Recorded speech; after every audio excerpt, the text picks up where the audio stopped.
कन्हैया जी ने मोर का पंख क्यों लगाया? कन्हैया जी ने मोर का पंख क्यों लगाया अपने मुकुट पर? कोई बताए? कोई बताएगा? चलिए बैठे सुनिए। मोहब्बत की तड़प ऐ मेरे दोस्त इधर भी है उधर भी है, कैसे बड़ी मुश्किल इधर भी है उधर भी है। सुन ऐ मां से रोबानी दर तेरे आए सवाली, दे दूंगा प्रेम परीक्षा अगर है पूरी इच्छा, दूंगा मैं सी चढ़ा चढ़ा ब्याह करवा दे मैया। आपके यहां से कोई महामाई के दरबार गया है जो दिव्यापुर के पास में है? जरा हाथ उठा के बताए। महामाई जो आप गए हैं, बाबूजी गए हैं? बाबूजी यहां से कोई गया क्या महामाई के दरबार? बाबूजी गए हैं। आपने वहां एक चीज देखी होगी कि वहां पर कोई गांव आसपास नहीं है, जंगल में बीहड़ में है, वहां बंजर भूमि चारों तरफ पड़ी हुई है। इसी तरीके से दो गांवों के बीच में मां का एक सिद्ध पीठ हुआ करता था। नवरात्र का समय चल रहा था, एक भगत मां की सेवा करने के लिए मंदिर पहुंचा। ध्यान से सुनिए माताएं बहन जी सुने बैठे। जब पूजा करने के लिए पहुंचा तो उसने देखा कि उससे पहले एक सुंदर सी लड़की मां की पहले से सेवा कर रही है। वो लड़का देख के, उस लड़की को देख के इम्प्रेस हो गया, और इम्प्रेस हो गया तो उसने मां से अपनी अरदास लगा दी कि मां अगर इस लड़की से मेरा ब्याह हो जाए तो मैं अपनी गर्दन तुम्हारे चरणों में चढ़ा दूंगा। क्योंकि ध्यानु ने अपनी गर्दन चढ़ाई थी, आपने उसका घोड़ा जिंदा कर दिया था। तो सुनिए ये भजन किस प्रकार आगे जा रहा है, जरा गौर करें। सुने ऐ मां से रोबानी दर तेरे आए सवाली, दे दूं मां प्रेम परीक्षा अगर है इच्छा, दूंगा मैं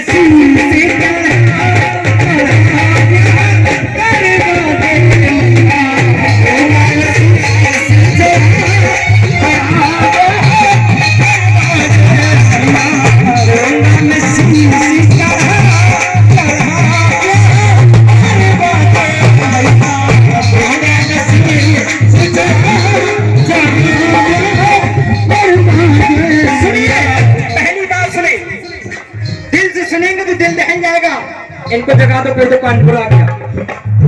ओ अम्मा उठो, कहाँ हो? पूरी आजादी हुई सब्र सहजादी हुई, पूरी आजादी हुई सब्र सहजादी हुई, पूरी आजादी हुई सब्र सहजादी हुई, पूरी आजादी हुई सब्र सहजादी हुई, जिसको बता था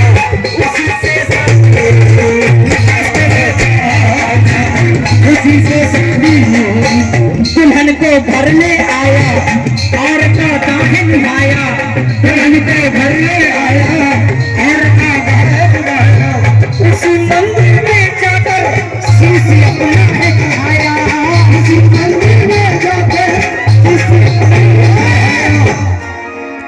उस लड़के की उस लड़की से शादी हो गई। मंदिर वापस विदा करा के आया। उस लड़की के परिवार में सिर्फ भाई था। पत्नी से बोला घर में रहना, और लड़के के परिवार में कोई नहीं था। घर में रहना, मैं माँ के दरबार जा रहा हूँ। माँ के पास बोला माँ आपने मेरी मनोकामना तो पूर्ण कर दी, लेकिन मैंने एक वादा किया आपसे गर्दन चढ़ाने का। बहुत बहुत धन्यवाद भैया, ये 1 रुपया का आशीर्वाद दादा मीडिया की तरफ से। एक वादा किया है मैंने गर्दन चढ़ाने का, अगर मैं गर्दन नहीं चढ़ाऊंगा तो ये माँ और भगत के बीच में चीटिंग होगी, और तू आज से भक्तों की मनोकामना पूर्ण नहीं करेगी। माँ की तलवार उठाई और अपनी गर्दन चढ़ा दी। बोले सच्चे दरबार की। कि मेरा पति मंदिर गया था, अभी तक आया नहीं, रात होने लगी। जब रहा नहीं गया तो मंदिर के पास पहुंची तो देखा कि पट्टी कटा पड़ा है, तो माँ से लिपट के रोने लगी। कैसे? इधर पत्नी ने सोचा मैं जी कर क्या करूंगी, इधर पत्नी ने सोचा मैं जी कर क्या करूंगी, जीना है दुख मेरा पति संग में करूंगी, मेरा पति संग में करूंगी। उसी मंदिर में आई वही तलवार आई, उसी मंदिर में आई वही तलवार उठाई, तलवार से उसने अपनी गर्दन उठा दी, उसी तलवार से अपनी गर्दन उठा दी। कितनी गर्दन चढ़ गई बाबूजी? कितनी?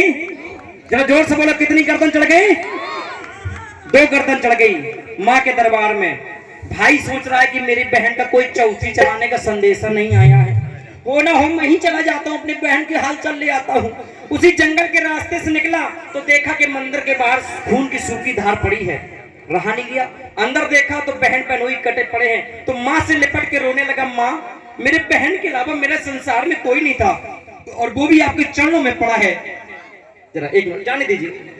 नहीं नहीं माता बहनों, भजन पूरा हो जाए इसके बाद आप जाएं तो अच्छा लगेगा।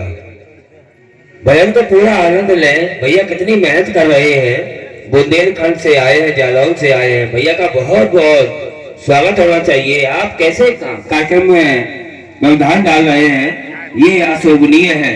आप शशि नावर के निवासी हैं, मैं आपसे निवेदन करता हूँ कि आप भजन खत्म हो जाए इसके बाद चले जा सकते हैं। जय हो। वो आपने एक भजन सुना था ना, इरादे सैकड़ों बनते हैं बनकर टूट जाते हैं, जिनकी किस्मत में जितनी बाबूजी उतनी सेवा होगी। जो सुनिए, मैं कहा था भूल गया। हाँ, जो सुन रहे हैं देखो उन्होंने बता दिया। भाई चौथी चलाने के लिए आया, बहन को कटा देखा, बहनोई को, माँ से लिपट के रोने लगा, माँ ये मेरे बहन बहनोई आपके चरणों में पड़े हैं, मैं किसके लिए जिंदा रहूंगा। तो क्या हुआ जरा सुनिए। घर बहन को पिता भाई कराने आया, घर बहन को पिता भाई कराने आया, बहन और बहनोई पे मैं तुम्हें रस दिलाया,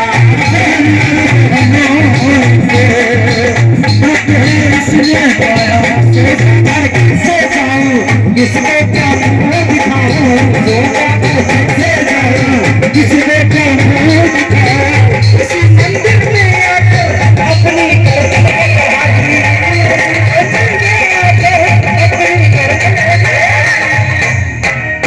अब कितनी गर्दन चढ़ गई? या जोर से बोलो पीछे से, कितनी? जरा हाथ खा के बोलो, कितनी? 3 गर्दन चढ़ गई। माँ ने देखा कि मेरे दरबार में मंदिर में 3-3 लोग कटे पड़े हैं, ऐसा कोई नजारा देखेगा तो मुझे माँ नहीं कहेगा। तो देखिए क्या होता है, माँ ने अपनी शक्ति से तीनों को जिंदा किया, माँ ने अपनी शक्ति से तीनों को जिंदा, मगर माँ ने जल्दी छोटी सी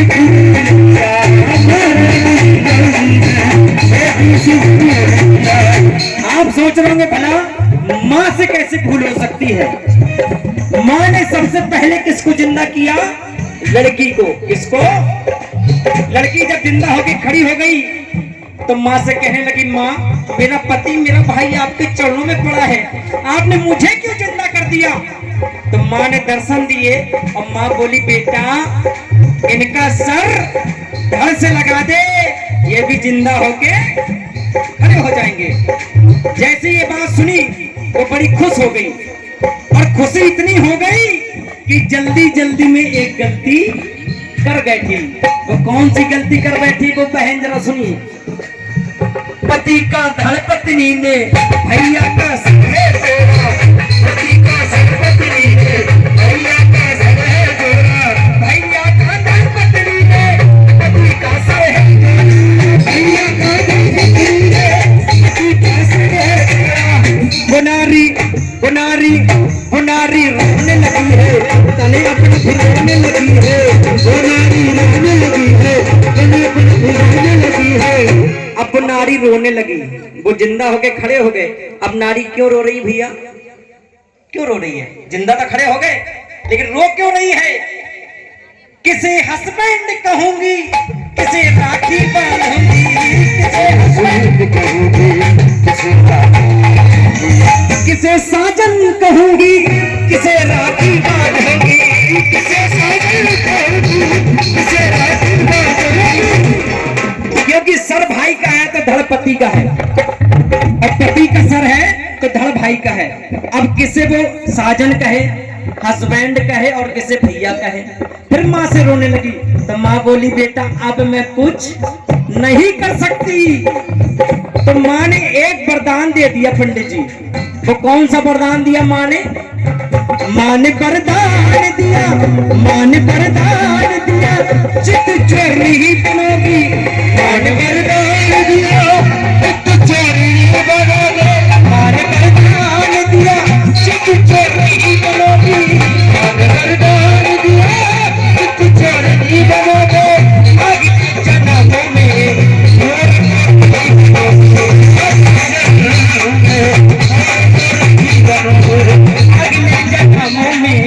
मोर मोरनी बनोगे। अगले जन्मों में मोर मोरनी बनोगे। और आपने एक चीज नोटिस की होगी, जब उसका भाई बादल गरजता है तो मोर नृत्य करता है, और जब मोर नृत्य करता है तो उसके मुख से जो झाग निकलती है तो मोरनी चक के गर्भ धारण। यही रीजन है इस सृष्टि में अगर कोई पवित्र चीज है तो वो है मोर का पंख। यही रीजन है कि कन्हैया ने जो अपने मुकुट में लगाया, नहीं तो और भी कुछ लगा सकते थे। मोर का पंख पवित्रता का प्रतीक है। भगत ने लिखी कहानी, कहानी बहुत पुरानी।